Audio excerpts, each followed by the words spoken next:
Pro Wrestling Weekly presents Today in Wrestling History, February 23. On this date in 1990, the World Wrestling Federation aired the main event on NBC. In the main event, the Ultimate Warrior defeated Dino Bravo to retain the Intercontinental Championship. On this date in 1997, WCW held its Super Brawl 7 pay-per-view. In the main event, Hulk Hogan pinned Rowdy Roddy Piper to retain the WCW World Heavyweight Championship. On this date in 2003, WWE aired its No Way Out pay-per-view. In the main event, The Rock pinned Hulk Hogan. On this date in 2009, WWE Monday Night Raw aired live from Nashville, Tennessee. In the main event, John Cena pinned Chavo Guerrero. This has been Today in Wrestling History, February 23. You are listening to Pro Wrestling Weekly with Fearon Dairy.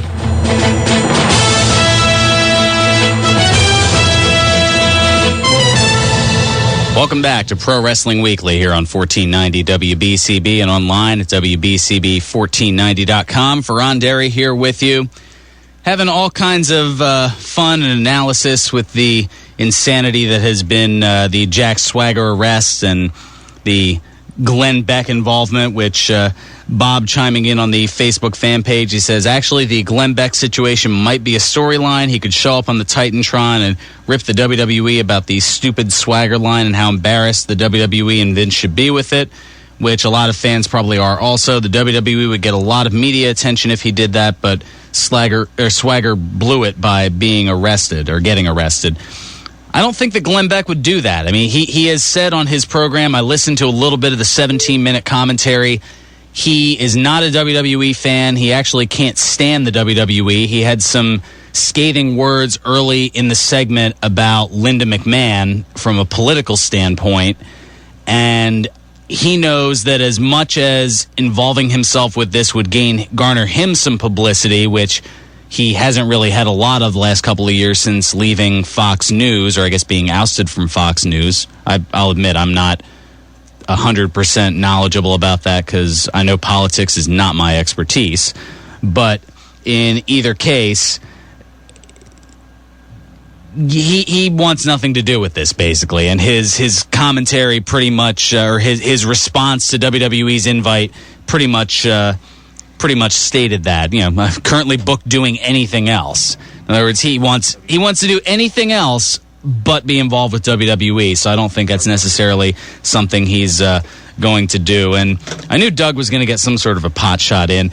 Since you're such a wrestling purist, I guess you want all title matches to be best 2 out of 3 falls matches as well.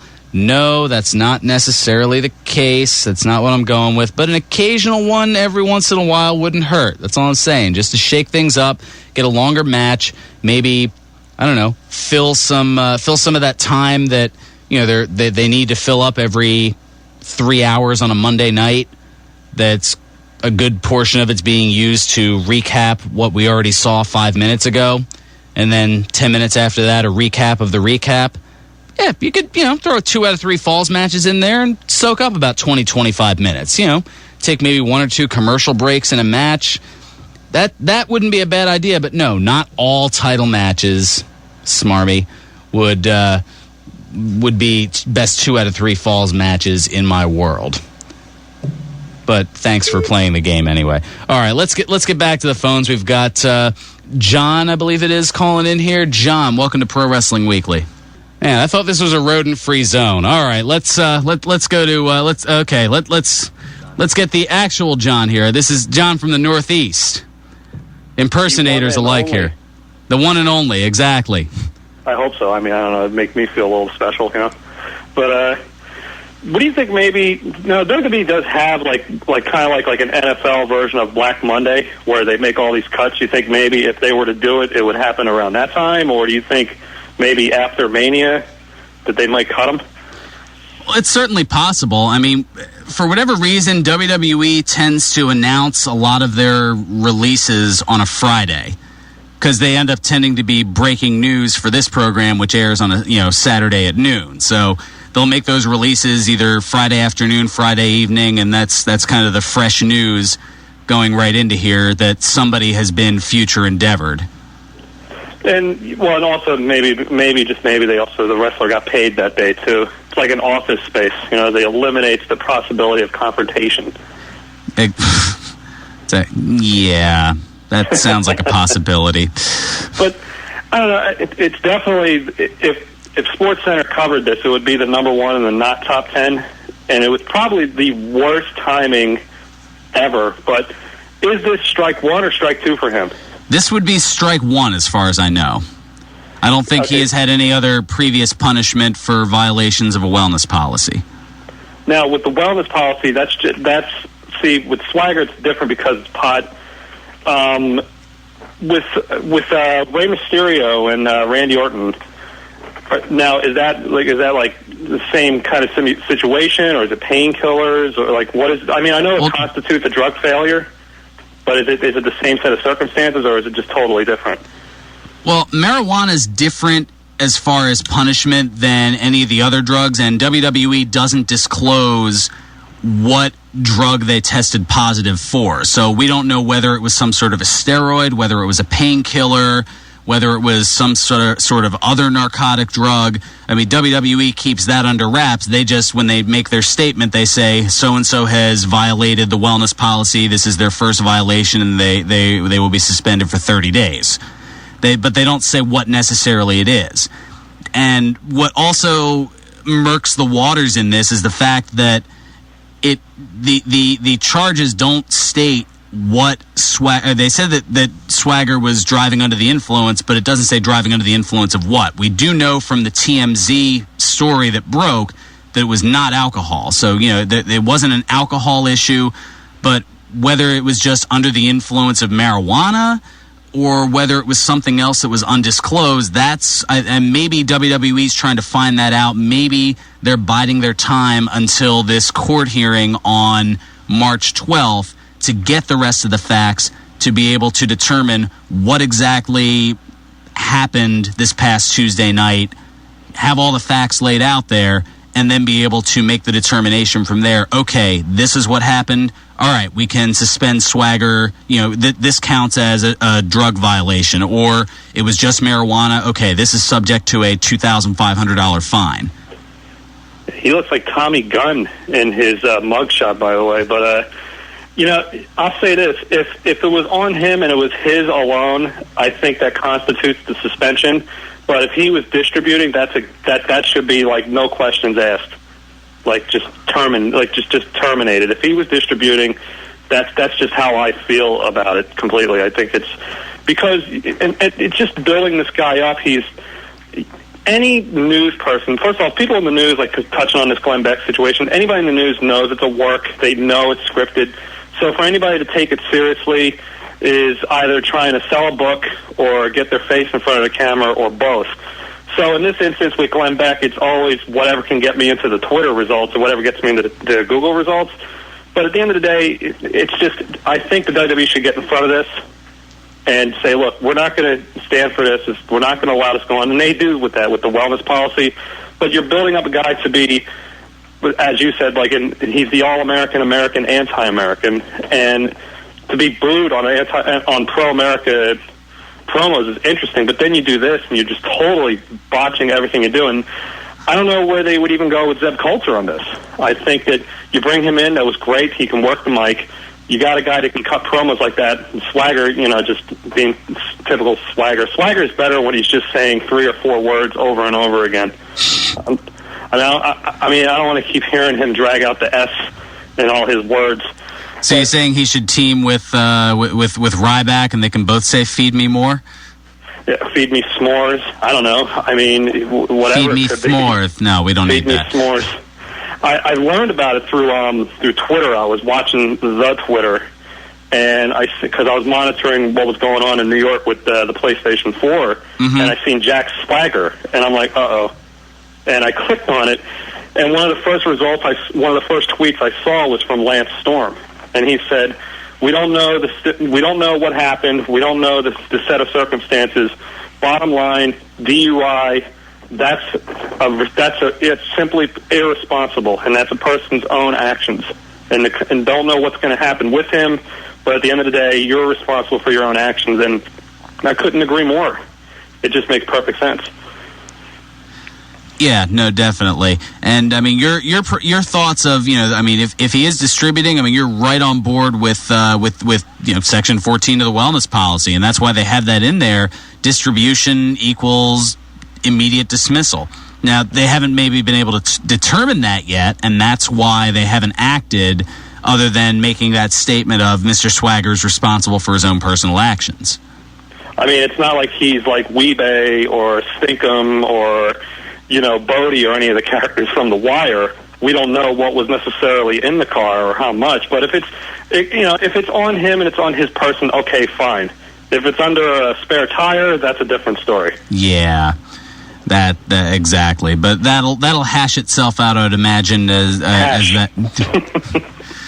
that pun wasn't intended, I swear. Oh, I thought it was a Twitter reference. Okay. No.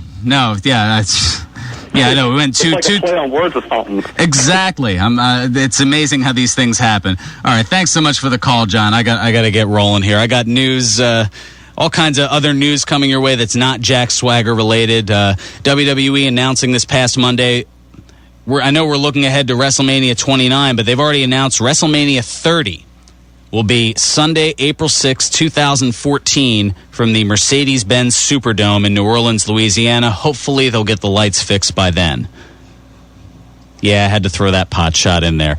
All right, couple of stories from last week that I didn't get the chance to talk about. Mysterio's controversial surgeon may have his medical license suspended or revoked.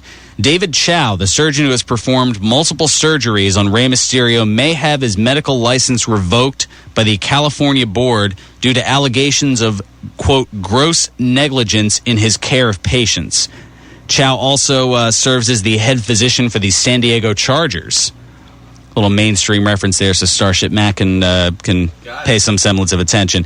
He's being cited by the NFL Players Union as an example of why players should have a say in the selection of team doctors.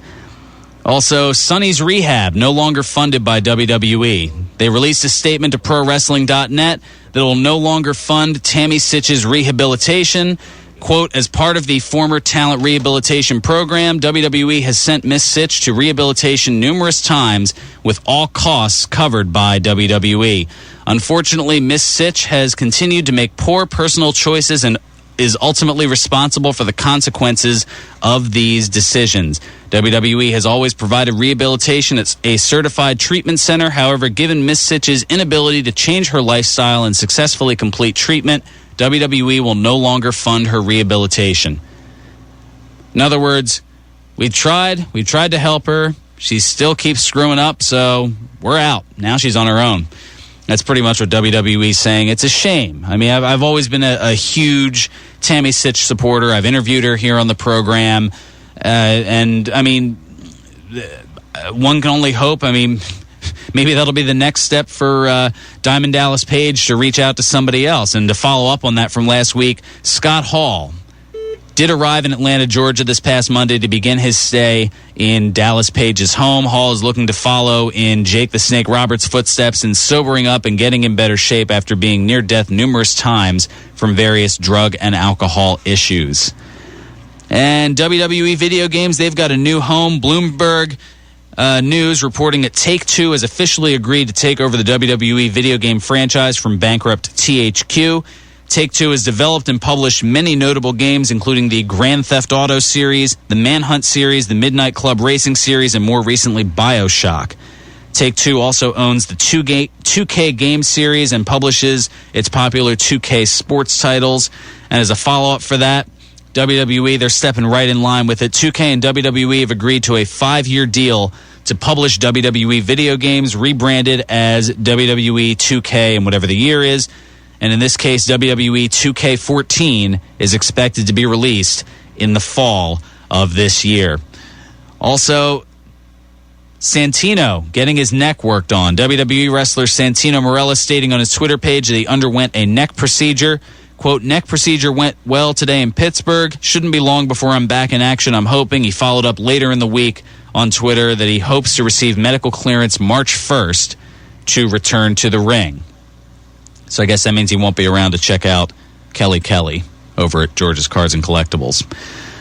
Also, Mike the Miz Mizzanin and former WWE diva Maurice Ouellette announced their engagement via her Twitter page. Quote, February 21st, 2013 is a date I will always remember, Maurice wrote. What a beautiful day and night. I'm the happiest girl in the world. So congrats to the Miz and Maurice. Also, the Hall of Fame special going to air April 9th. The 1-hour WWE Hall of Fame TV special will air Tuesday, April 9th at 10 p.m. Eastern. I believe that's on the USA Network. The event will be held 3 days earlier, Saturday, April 6th. So far, the Hall of Fame inductees this year, Bruno Sammartino, Mick Foley, Bob Backlund, and Trish Stratus. And the Nature Boy filing a restraining order. Ric Flair filing a response to wife Jackie's legal separation papers. Flair claiming that he is terrified of his estranged wife and is seeking a domestic violence protection order. Flair labeling her cruel and barbarous, or is that barbarous, while claiming that she endangered his life with drunken fits of rage. Wow, crazy stuff. Man, where else do we go from here? I don't know. Next week we apparently go down to the crap, WrestleCrap.com. R.D. Reynolds and Justin Henry, they'll be joining me next week on the program. Thanks as always to Starship Matt for pushing the buttons on what has been a crazy week here on Pro Wrestling Weekly. Stay tuned. A little bit of music and then high school basketball coming your way at 1:15 here on WBCB.